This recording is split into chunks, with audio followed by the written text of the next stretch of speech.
এটা হচ্ছে আমি নিজে হাতে আমি তেল দিয়ে তৈরি করছি।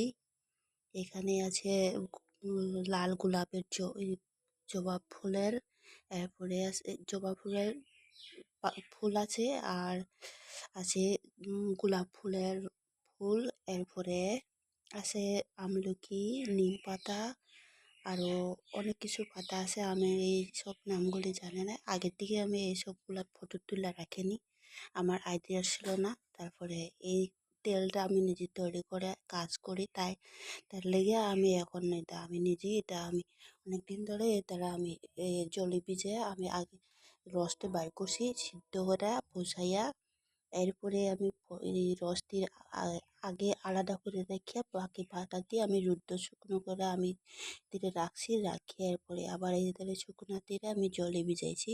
জলে ভিজার পরে এখান থেকে কালার বাইর হয়েছে লাল করে।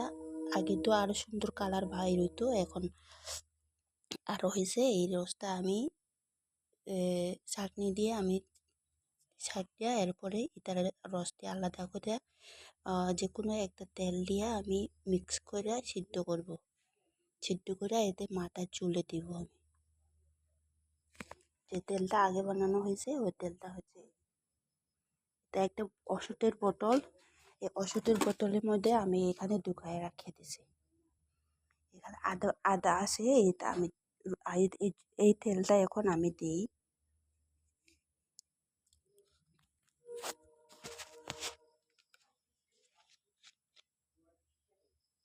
গ্রানটা এত খারাপ না।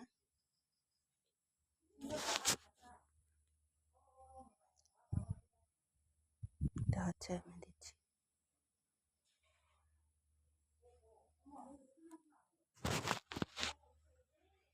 এই তেলটা আমি দিব এখন।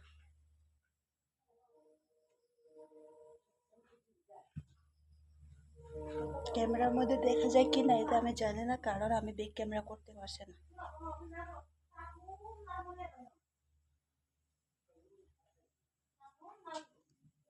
আগে আমার খুব চুল মানে বেশি পড়ে যেত, ছিঁড়ে যেত, কিন্তু আমার চুল এখন পড়ে না। আবার কয়েকটা ভিডিওতে আছে, প্রচুর ভিডিওতে আছে আমার এই চুলগুলো সব পড়ে যায়। তো এখন তো দেখো এতে তো লম্বা হয়ে গেছে। এগুলো আমি কাটছিলাম, একটু করে কাটছি, এখন এতে তো লম্বা হয়ে গেছে।